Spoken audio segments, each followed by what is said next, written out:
the white through the blue. If you did transparent blue and purple, you might get some different colors because of the layering of the blue and the purple over the white, but the colors are never going to mix like paint does. We can create lots of different pattern work using the frit.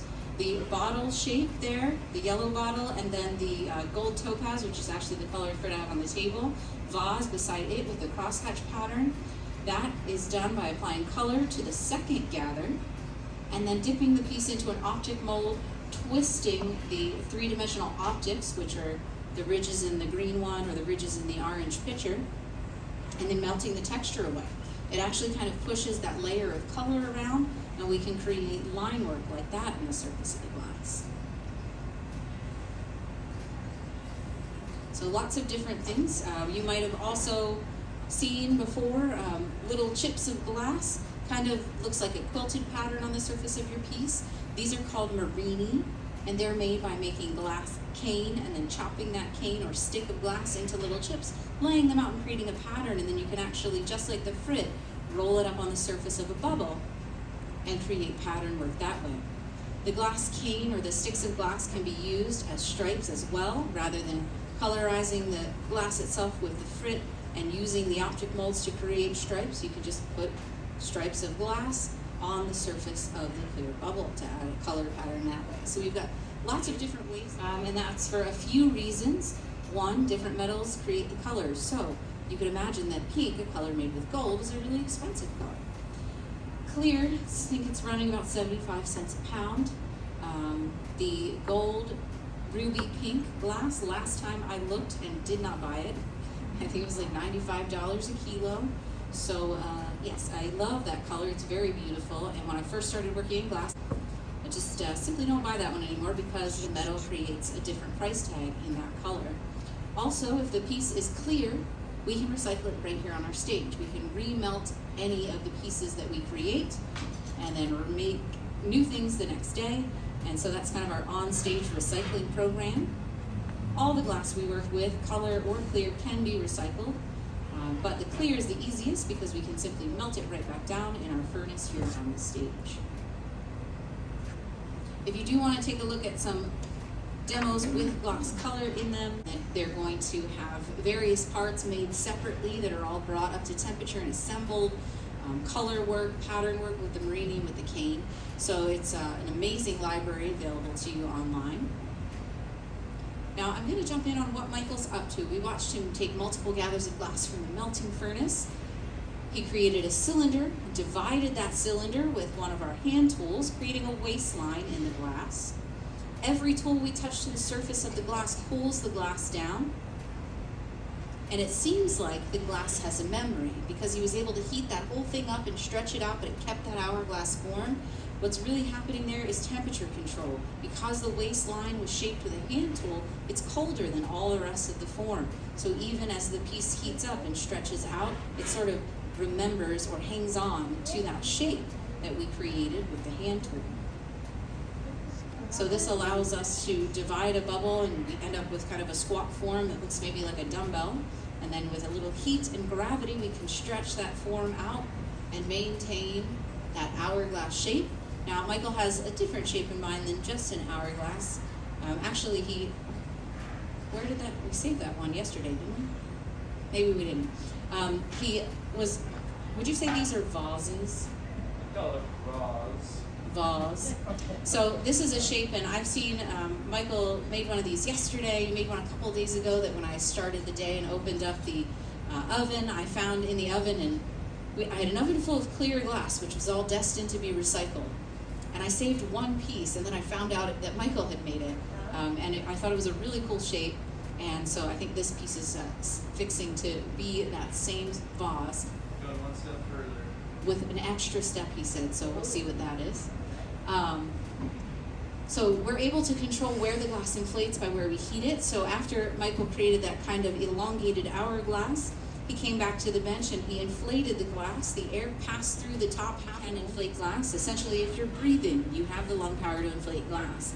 The hard part is managing the material at high enough temperature that it's that easy to inflate, because when it's super hot, it moves and flows almost like honey. So the extra step that Michael's adding to this particular vase is the Saturn ring. I inspired him. So today, I randomly just made a Saturn bowl, and I hadn't made one in a really long time. And I was like, that was super fun. So a couple demos later, I made another one. And so Michael was inspired. Michael does a lot of bubble folding, actually. I don't know if we have, I'll have to look around and see if we have some examples of his other pieces. But one of his favorite ways to fold the glass is creating a ring on the inside of the bubble. So he would create that hourglass form that he made earlier, and then actually press the sphere at the bottom into the sphere at the top. Hot glass sticks to other hot glass, so it creates a seal and an internal ring in the bubble. And so those are really challenging to do.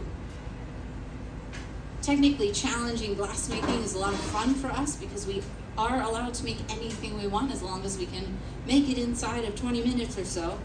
And so that's a lot of fun for our glassmakers. We're always able to kind of push our own limits, challenge ourselves, and if we want to try something really tricky that maybe we haven't ever done before, we're actually free to work between demonstrations. So we might complete a demonstration and then keep working to try a shape. It gives us the ability to expand, I guess, our portfolio of work and also add to our daily demonstrations, because once we get a shape down and we feel confident with it, we can bring it to one of our live demos. And so that's a lot of fun. So the next thing we're going to do is transfer this piece from the blowpipe to a secondary iron called the punty. I'm working on that. It's just a little bit of glass shaped up into a Q-tip or a dome shape. We'll attach it to the bottom center of the piece. And this will be essentially a handle holding on to the form as we finish up the top half of the vessel. Temperature control is absolutely key in glassmaking. For our transfer process, everything needs to be either warm enough but not too warm, not too cold either, cold enough but not too cold. Lots of different temperatures to manage here. Once the punty is connected, we'll turn together to make sure it's running along the same line as the pipe. A few drops of water creates thermal shock in the glass. A light knock to the iron causes a crack to travel or wrap right around that constriction line, breaking the piece free from the pipe. So I didn't talk about the constriction line earlier on, and it's a very important step in the process. It goes into every piece that we create, no matter what the form is. A Saturn ring vase, a glass fish, a fruit bowl, always going to get that constriction line because it is our break-off point. You can think of the creases in a chocolate bar. The little squares snap apart because of that predetermined weak point in the chocolate. So we're setting a predetermined weak point in the structure of our glass. Then we're going to create thermal shock, or then we did create thermal shock. The drops of water plunge the temperature of the glass downward too rapidly, and it creates fractures in the glass, which we then aggravate further by striking the iron and kind of shaking the whole set of a series of tiny fractures all the way around. I often will get my whole arm in the bucket of water so that the drip of water is kind of streaming off like a waterfall, and turn the piece underneath that waterfall so I get the water drip all the way around. But anything to make sure that that's the weak point so that when we strike the iron, that's where it breaks. So if the constriction line or the shoulder of the piece is too cold and we touch it with metal, put 1 or 2 drops of water, or yikes if it's too cold and I put a waterfall of glass around the line, the fractures are going to immediately travel right up the side of the piece.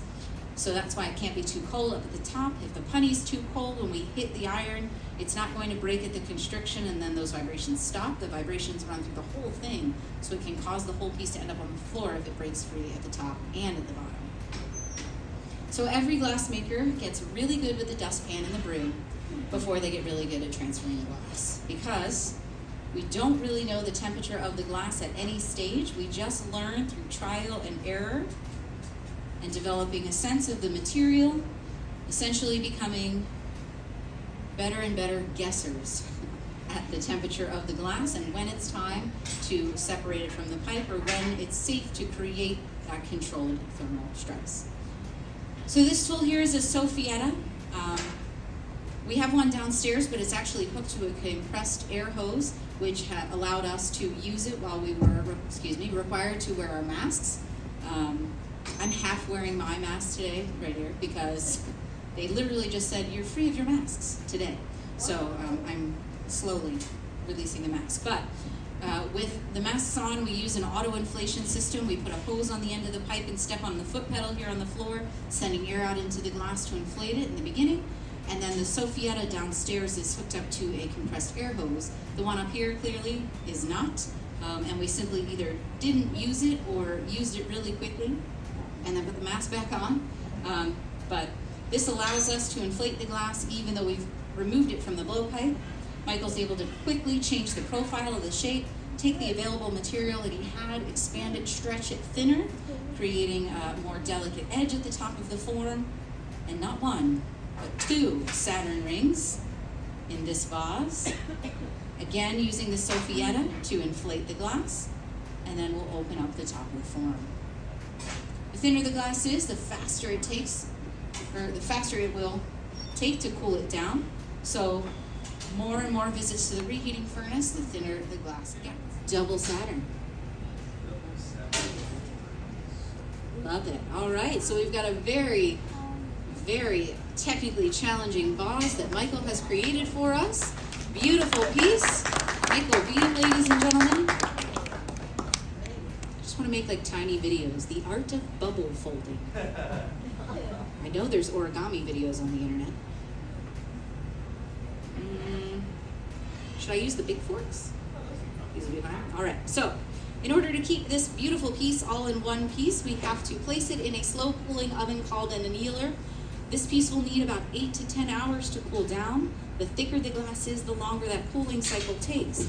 So a softball-sized paperweight takes closer to 24 hours to cool down, but there you have it, a little bit more thermal shock to break the piece free. And I'll place this inside our slow cooling oven, and we'll get a closer look at this guy tomorrow.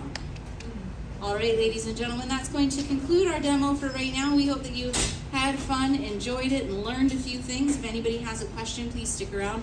I'd love to chat with you. If not, please enjoy the rest of your visit here at the Corning Museum.